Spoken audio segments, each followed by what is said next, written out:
Chers Matadiens, chers Matadiennes, un seul rendez-vous, c'est votre grande émission au royaume des opposants. Un rendez-vous autour de la parole prophétique du temps de la fin. La parole qui devient de plus en plus fluide. La proclamation du mystère. L'octave élevée de Malachie 4. C'est votre cellule d'études autour de la parole parlée. C'est chaque mardi à 20h et la rediffusion, c'est le jeudi à 17h sur la RTA, la radio-télévision Atlantique, avec votre docteur de la parole, le scribe instruit, le chercheur et le maître de conférence, Saron Bandouka. Que le Seigneur vous bénisse richement.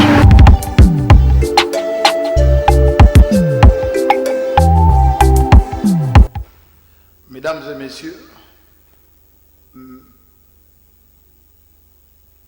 et messieurs, bienvenue à cette grande émission au Royaume des Opposants, une émission que vous attendez chaque 20h sur la RTA, la radio-télévision Atlantique, avec votre humble serviteur, le scribe instruit, le docteur de la parole, Saron Bandouka. Donc le plaisir est pour moi encore de vous savoir très nombreux en train de suivre cette grande émission autour de la parole prophétique du temps de la fin, la proclamation des vérités mystères telles que l'a prêché William Marion Branham, qui a insisté qu'après mon départ, les jeunes gens donneront plus de sens à mon message, et il ajoute que beaucoup de mystères seront éclairés. Et donc, un mardi pas comme les autres, parce que nous allons étudier le principe de la Bible sur la loi de la semaille et de la moisson.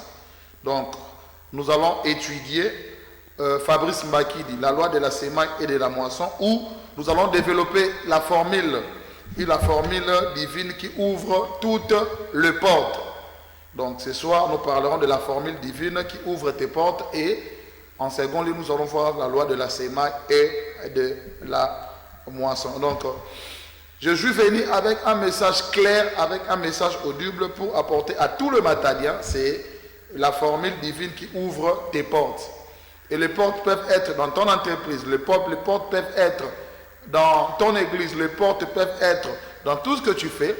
Et ce soir, je suis venu avec la formule, je suis venu avec ce que les Français appellent une méthode, un procédé, une formule, un maxime ou un libellé pour ouvrir toutes les portes. Et donc, la plupart des jeunes aujourd'hui à Matadi, ils se plongent dans la magie. Beaucoup se plongent dans des mauvaises choses comme la pédophilie, ainsi de suite, des hommes qui deviennent des femmes. Mais ce soir, nous allons étudier quelle est la formule, selon la Bible, selon la théorie chrétienne, qui va ouvrir toutes les portes, que ce soit dans les entreprises. Toi qui es malade, qui me suis ce soir, je vais te donner une formule qui va ouvrir toutes tes portes. Et cette formule est simple, c'est la loi de la semaille et de la moisson. Ainsi, comme écriture de base, je vais commencer par prendre le livre de la Genèse, parce qu'avant nous, il y avait des gens qui sont venus pour mal interpréter les Écritures, en usurpant, en volant, en pillant, parce que Jésus a dit, ces gens-là viennent pour dérober, pour détruire, et ils ont mal placé la parole. Et donc, la loi de la semaille n'est pas une invention de gens. Quand Dieu est en train d'établir les choses dans le livre des commencements, qui est la Genèse, dans le livre de Genèse 8, 22, Dieu dit, tant que la terre subsistera, le semaille et la moisson, le froid et la chaleur, l'été et l'hiver, le jour et la nuit ne cesseront point. Ici, c'est Dieu qui est en train de parler dans le livre que nous appelons le livre de la Genèse. Et ça, dans ce livre de commencement, Dieu dit, tant que la terre va subsister, le semaille et la moisson, le froid et la chaleur, l'été et l'hiver, le jour et la nuit ne cesseront point. Et donc la loi de la semaille et de la moisson a commencé depuis le livre de commencement. Et dans le livre de Genèse, c'est le livre où nous voyons Dieu en train de s'aimer la sémence. Il va s'aimer la sémence. Et il dit qu'il y ait des fruits, qu'il y ait des arbres fruitiers, ainsi de suite. Et la Bible dit que cela était bon. Et donc la vie humaine, même moi, je suis le fruit d'un papa qui a s'aimé chez ma mère. Donc, je dois chercher cela.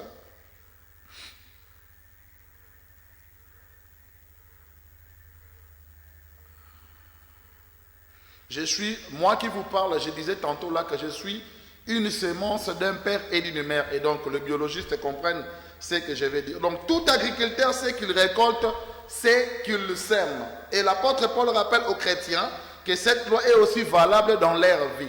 Donc, la loi de la semaille et de la moisson est aussi valable pour les chrétiens. Et donc, dans le psaume 126, le 5e verset, la Bible dit: ceux qui sèment avec larmes moissonneront avec chant d'allégresse. Ceux qui marchent en pleurant quand ils portent la sémence revient avec allégresse quand ils portent ses gerbes. Et donc, ici déjà David, qui est un prophète, il plante déjà les décors. Il montre que quand nous sémons, planter les semences, c'est toujours avec beaucoup de difficultés, de peine. Donc, pour les jeunes étudiants qui veulent devenir ingénieurs, pour les jeunes étudiantes qui veulent devenir des médecins, des infirmières, ainsi de suite, le temps que nous accomplissons pour aller à l'université, le temps que nous accomplissons pour étudier, pour payer les transports, ainsi de suite, nous sémons avec l'âme. Et maintenant, le sort, c'est quoi? Au temps de la moisson, la Bible dit, c'est lui qui marche en pleurant, avec beaucoup de difficultés. Je suis là pour dire à un étudiant qui me suit, je suis là pour dire à un frère ou une sœur qui passe dans une impasse qu'il est en train de s'aimer.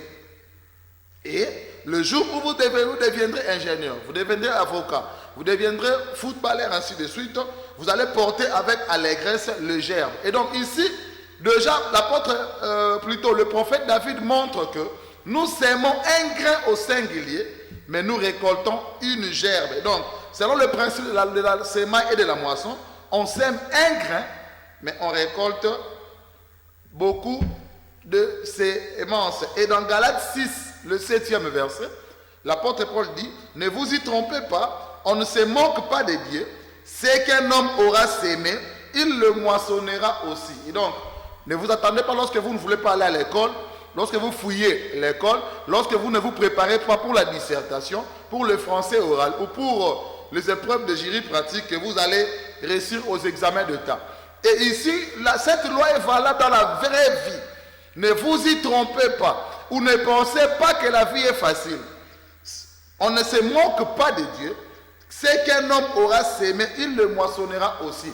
Et dans le livre de Osée, la Bible dit: celui qui sème le vent récolte la tempête. Donc vous sémez un vent, mais vous récoltez ce qu'on appelle en lingala mbula yami pepe. Et donc, nous allons commencer par définir la sémence.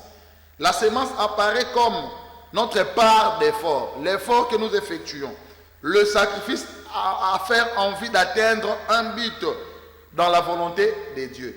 Lorsque nous allons à l'église, sous la chaleur, sous la pluie, sans manger, ainsi de suite, et nous avons pour fin la vie éternelle. C'est ainsi que Paul, qui se dit prisonnier de Christ, il dit que la fin de cela, c'est la vie éternelle. Et donc, on dit ici, cette part de sacrifice peut nous être demandée par Dieu dans des conditions vraiment difficiles.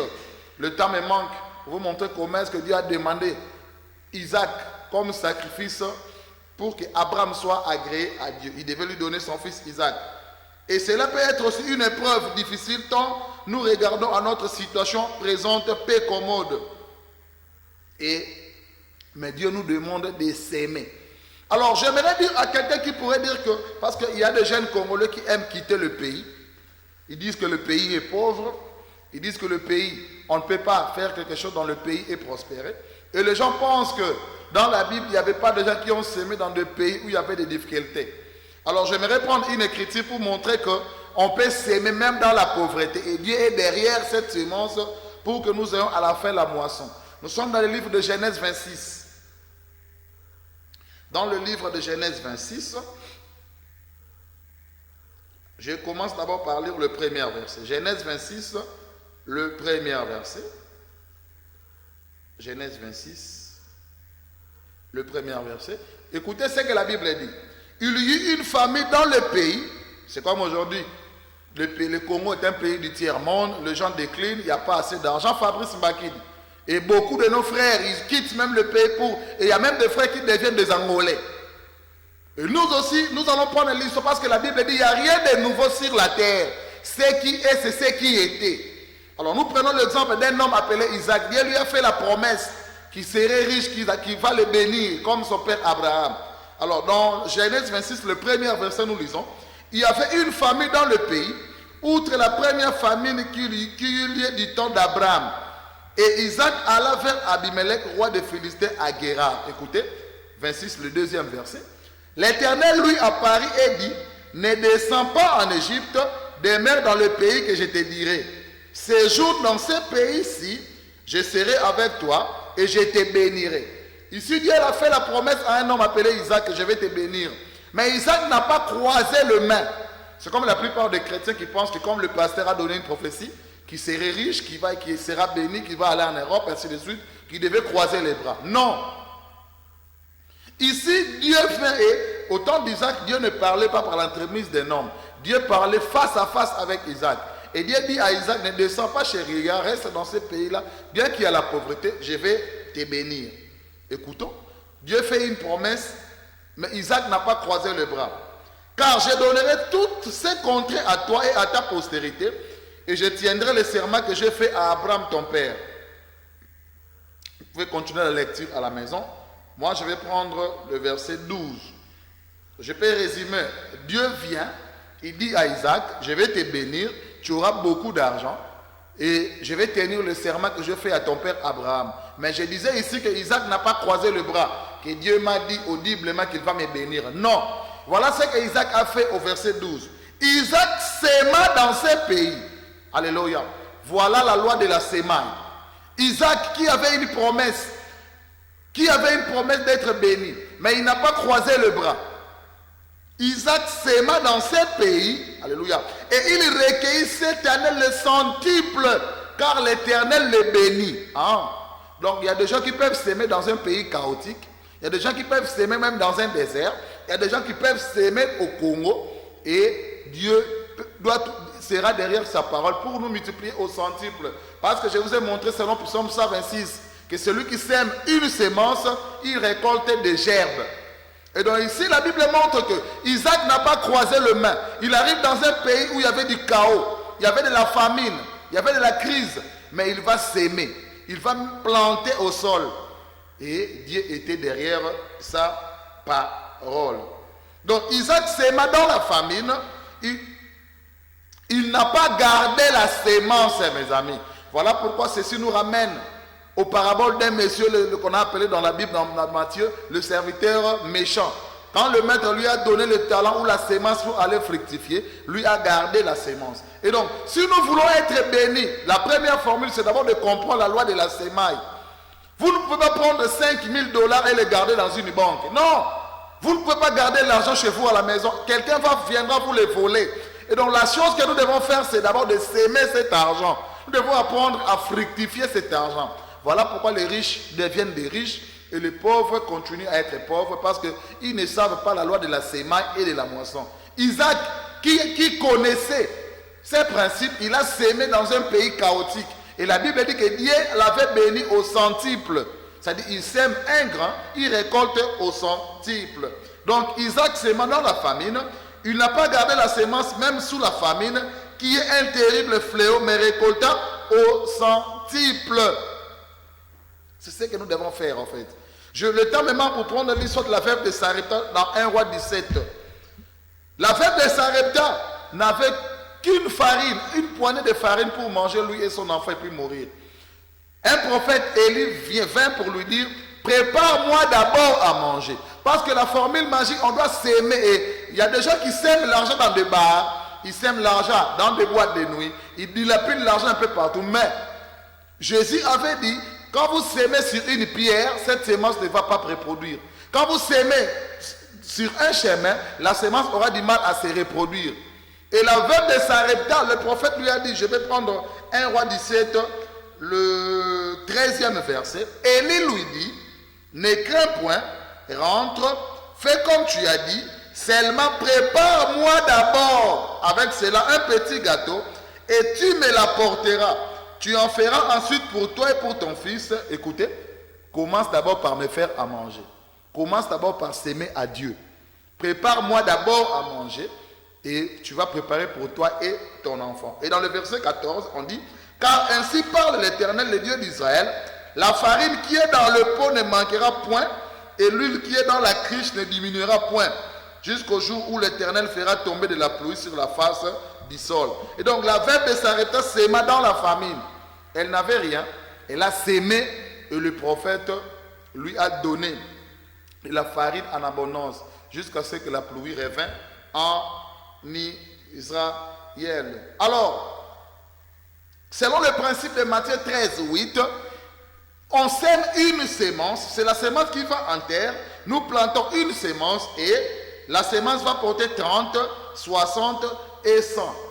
Donc c'est ce que les gens doivent comprendre ici. Quand nous plantons un grain, ce n'est plus les grains qu'on va récolter, mais nous récoltons 30, ça veut dire multiplié par 30, multiplié par 60 et multiplié par 100. Quand vous prenez Matthieu 13, 8, Jésus leur donna une autre parabole en disant, une autre partie tomba dans la bonne terre. Je vous ai montré ici que la veuve de Sarepta avait sémé dans une bonne terre. La veuve de Sarepta n'avait pas donné à Akab, n'avait pas donné à Jézabel, mais elle séma dans une bonne terre. Jésus dit, elle donna des fruits, un grain 100, un autre 60 et un autre 30. Alors, le mathématicien qui nous suit, ils peuvent aller et ils peuvent nous appeler pour nous contredire. Alors, quand nous disons la notion de 100%, pour un grain, quand on a un grain et qu'on récolte au centuple, ce n'est pas du 100%, mais c'est du 10 000%. Voyez un peu comment est-ce que Dieu nous donne avec beaucoup d'intérêt quand nous sémons. C'est-à-dire, vous sémez un grain, mais vous récoltez 100 au centuple. Donc c'est la notion de 10 000. Dieu ne vous donne même pas au 100%, mais Dieu vous donne avec 10 000%. Donc c'est au-delà même de nos banques que nous avons ici à Matadi. Donc Dieu nous propose beaucoup d'intérêts financiers. C'est comme ça qu'il reste le grand Dieu. Et c'est ainsi dans Luc 6, 38e verset, on dit, donnez et il vous sera donné. On versera dans votre sein une bonne mesure, serrée, secouée et qui déborde, car on vous mesurera avec la mesure dont vous serez servi. Donc lorsque vous donnez, on vous donne en retour une bonne mesure. On vous donne au centuple. Mais la plupart des chrétiens aujourd'hui, ils ont du mal à payer l'offrande. La plupart des chrétiens qui vont à l'église, les instrumentistes, ainsi de suite, ils ont du mal à donner à Dieu. Ils ont du mal à donner leur temps à Dieu. Où sont les jeunes comme moi, qui peuvent donner leur jeunesse à Dieu? Aujourd'hui, la jeunesse est plongée dans la distraction, dans la musique, dans le football, ainsi de suite. Où sont ces jeunes-là qui vont prendre encore l'épée de la parole pour parler de Dieu? Je vais prendre William Marion Branham, le prophète, dans la prédication Hébreux chapitre 2, deuxième partie, qu'il prêche le 25, 8 mois, 77 soirs, au paragraphe 110, il dit, maintenant, mes amis, écoutons-les, lui le Saint-Esprit qui parle au milieu de nous, qui accomplit divers miracles et des signes et des prodiges. Ne passons pas simplement outre comme si c'était des événements ordinaires. Écoutez, rappelons que c'est Jésus le même hier, aujourd'hui et pour toujours, qui confirme sa parole. Nous devons faire cela. Oh, s'il vous plaît, faites-les. Prenez garde que toutes les autres choses soient secondaires. Donc, la formule qui ouvre les portes, c'est Dieu d'abord. S'aimer dans le champ de Dieu. Et toutes les autres choses deviennent secondaires. Madame dit, même votre foyer, votre mari, votre femme, le maman paradis qui me suit, tu viens après Dieu. Mon père, le pasteur Modeste Bandouka, vient après Dieu. Voilà pourquoi quand j'ai pris mon émission ici, je n'ai pas consulté mon père. Parce que ça, c'est pour le royaume des opposants. Ceux-là qui ont compris la manifestation du temps de la fin au travers le ministère messianique de William Marion Branham. On dit, toutes les autres choses soient secondaires. Même votre foyer, votre mari, votre femme, vos enfants, quoi que ce soit, mettez-les au second plan et placez Dieu en premier. C'est ce que la veuve de Sarepta a fait. On lui a dit, Élie qui représentait Dieu, va d'abord me préparer à manger. Dieu d'abord. Vous dites, Branham continue, frère Branham, avant mes enfants, Branham répond, avant n'importe quoi, placez Dieu en premier, placez-les en premier lieu. Il reprend l'histoire d'Élie. Élie descendait un jour de la montagne, il était un ange, un messager loin de Dieu. Et il trouva une veuve qui ramassait 2 morceaux de bois. Il dit, va, cuis-moi un petit gâteau et va me chercher un peu d'eau. La veuve dit, Ton âme est vivante. J'ai juste assez de gâteaux ou assez de pâtes de bleu pour préparer une petite galette.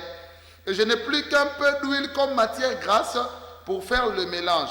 Et je ramasse 2 morceaux de bois. Et cette ancienne manière était semblable à la manière indienne. Élie lui dit,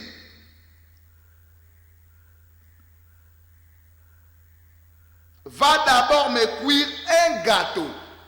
Quel ordre pour un homme de dire à une veuve qui mourait de faim, de les nourrir lui en premier lieu?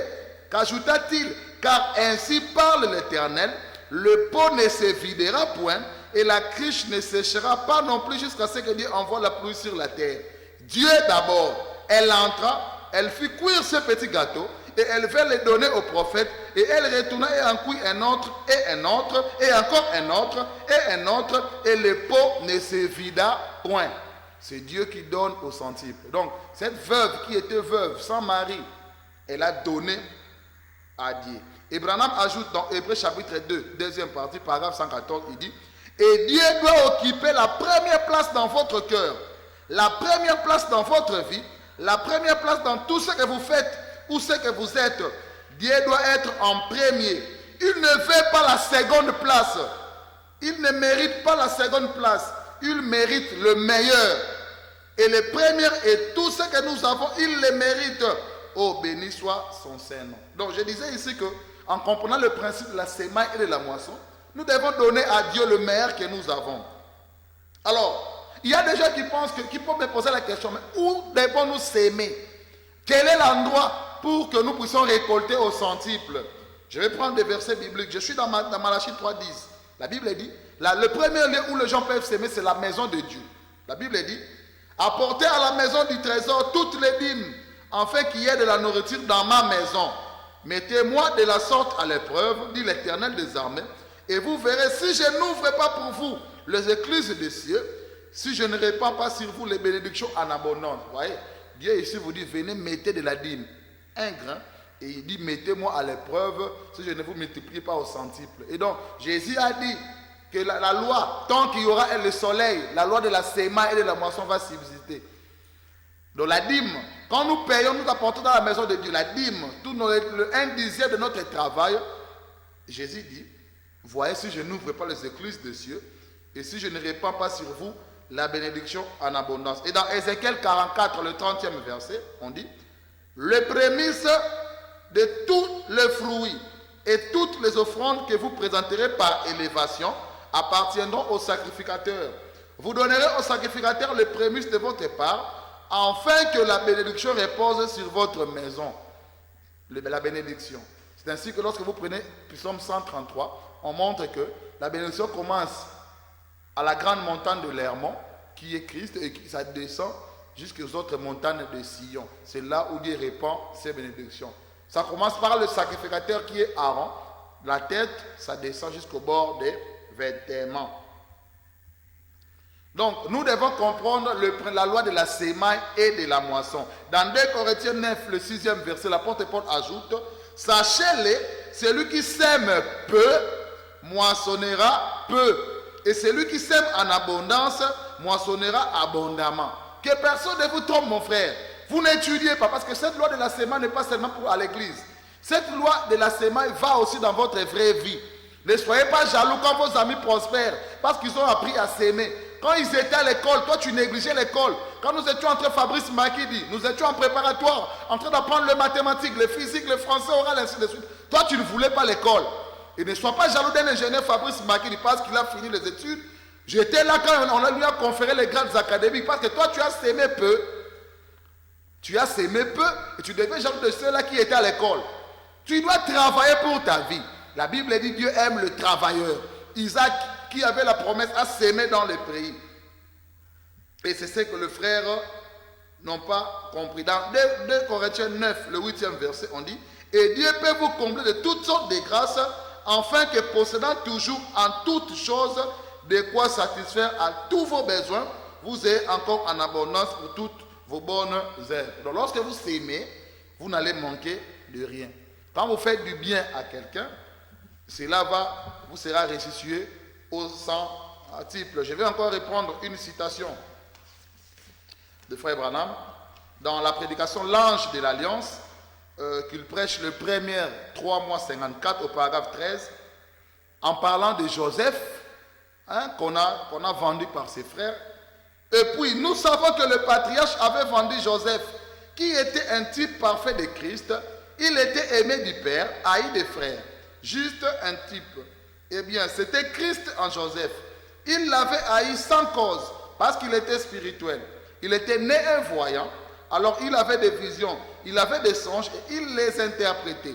Il était plus spirituel que les autres frères, alors ils l'ont haï sans cause. Écoutez, ils auraient dû l'aimer davantage, car pour commencer, Dieu était avec lui. Suivez ce que Frère Branham dit.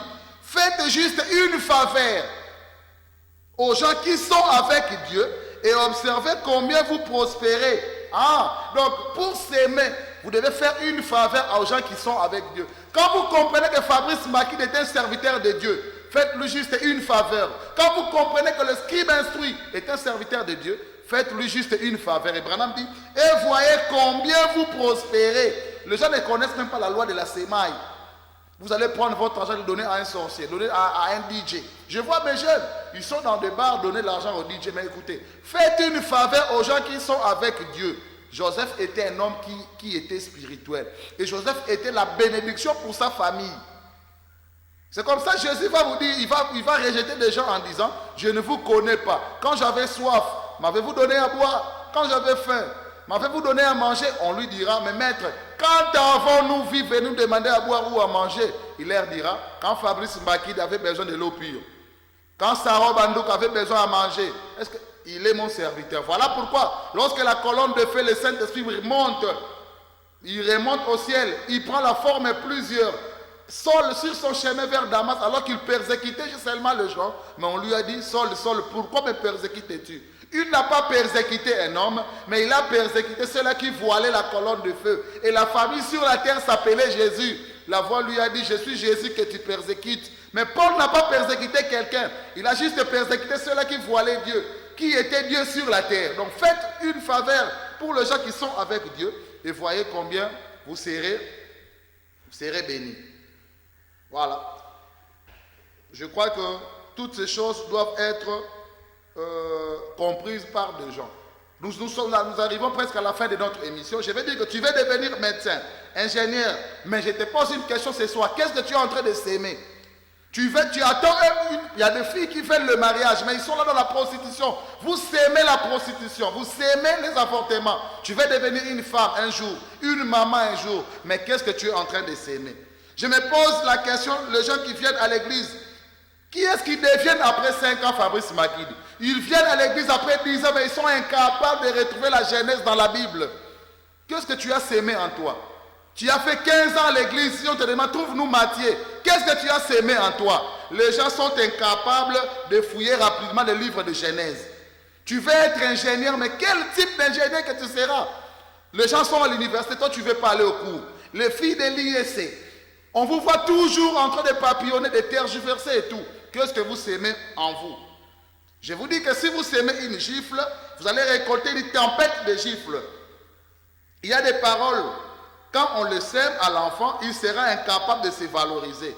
Donc vous devez comprendre comment s'aimer pour espérer une bonne récolte. Parce que la moisson, c'est quoi? La moisson, c'est la récolte. Je vais terminer en donnant le principe pour planter la sémence. Dans Jean 12, 24, Jésus dit, en vérité, je vous le dis, si le grain de blé qui est tombé en terre ne meurt, il reste seul. Mais s'il meurt, il porte beaucoup de fruits. Le premier principe pour s'aimer, il faut que les grains meurent. Il y a des gens qui sont à Kabeliombo comme ils solo. On appelle ça que non, tu ne seras jamais béni. C'est-à-dire le grain devait mourir. Mourir veut dire tu dois oublier l'œuvre que tu as accomplie à quelqu'un. Quand tu donnes à quelqu'un, tu dois oublier. Les grains devaient mourir. C'est Dieu qui va te donner au centuple. Ça, c'est le premier principe. Le grain doit mourir. Le deuxième principe pour s'attendre à une moisson, c'est quand tu sèmes, oublie. La sémence doit mourir, comme je le disais. Tu dois oublier même. Mais Dieu ne peut pas oublier. Dieu commence un travail que toi, tu ne peux imaginer. Je vais prendre encore une autre écriture pour ajouter. Ecclésiaste 11, le 5e verset, on dit, comme tu ne sais pas que Quel est le chemin du vent? Ni comment se forment les os dans le ventre de la femme enceinte. Tu ne connais pas non plus l'œuvre de Dieu qui fait tout. Donc quand tu sèmes le grain, quand tu distribues aux pauvres, quand tu donnes à l'église, quand tu es là pour construire un bâtiment de votre église, tu dois oublier et Dieu fera l'œuvre dans le silence. Alors, le deuxième principe lorsque nous sèmons pour obtenir une moisson, c'est ce que je disais, nous devons savoir où s'aimer. Dans la parabole de Marc 4, 26, Jésus dit, il dit encore, il en est du royaume de Dieu comme quand un homme jette de la sémence en terre. Qu'il dorme ou qu'il veille, nuit et jour, la sémence germe et croît sans qu'il sache comment. Mais quand une autre partie tombe sur une bonne terre, comme le dit Jésus ici, cela va produire de fruits. Oui, donc jette ton pain sur la face des eaux, car avec le temps, tu vas le retrouver. Ecclésiaste 11, le premier verset. Donc, c'est ce que nous devons comprendre. Donc, en terminant aujourd'hui, je dis à tout le monde, nous allons continuer la semaine prochaine la loi de la semaille et de la moisson. Notez clairement que pour être riche, pour être quelqu'un dans la vie, vous devez s'aimer en vous les bonnes manières. Vous voulez être un homme respectable, vous voulez être un bon chrétien, vous devez s'aimer en vous le vertu chrétienne. Vous voulez être quelqu'un qui est rempli du Saint-Esprit, vous voulez être docteur comme moi. Prêchez la bonne nouvelle, mais qu'est-ce que vous s'aimez en vous? Et c'est par cette loi de la semaille et de la moisson que Dieu va vous bénir. Et je termine par une citation Fabrice Magui, la dernière, dans Christ est révélé dans sa propre parole. Paragraphe 13, je suis au milieu. Je venais juste de devenir chrétien. Ça c'est Branham qui parle. Je venais juste de devenir chrétien. J'ai dit à quelqu'un à qui je devais une dette, il s'appelait Monsieur Masson. Monsieur Masson, j'ai en premier lieu un devoir envers Dieu. Je lui dois ma dîme. Je vais premièrement lui payer ma dîme. Et j'ai dit, et mon devoir suivant, c'est de payer ta dette. Hein? Les chrétiens du message qui ne veulent pas payer la dîme. Votre prophète vous dit, lui avait une dette à M. Masson. Il lui a dit, M. Masson, je paierai d'abord ma dîme et après, je te paierai ta dette. Que le Seigneur vous bénisse richement. Je salue Maman Paradis Deborah Malongi, Zion, mon fils, je t'aime bien, Pasteur Modeste Bandouka et toute la famille Bandouka. Que le Seigneur vous bénisse richement.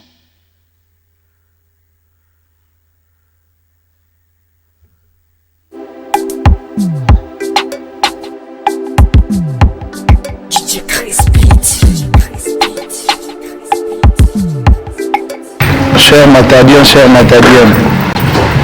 un seul rendez-vous. C'est votre grande émission au royaume des opposants. Un rendez-vous autour de la parole prophétique du temps de la fin. La parole qui devient de plus en plus fluide. La proclamation du mystère. L'octave élevée de Malachie 4. C'est votre cellule d'études autour de la parole parlée. C'est chaque mardi à 20h et la rediffusion, c'est le jeudi à 17h sur la RTA, la radio télévision Atlantique, avec votre docteur de la parole, le scribe instruit, le chercheur et le maître de conférence, Saron Bandouka. Que le Seigneur vous bénisse richement.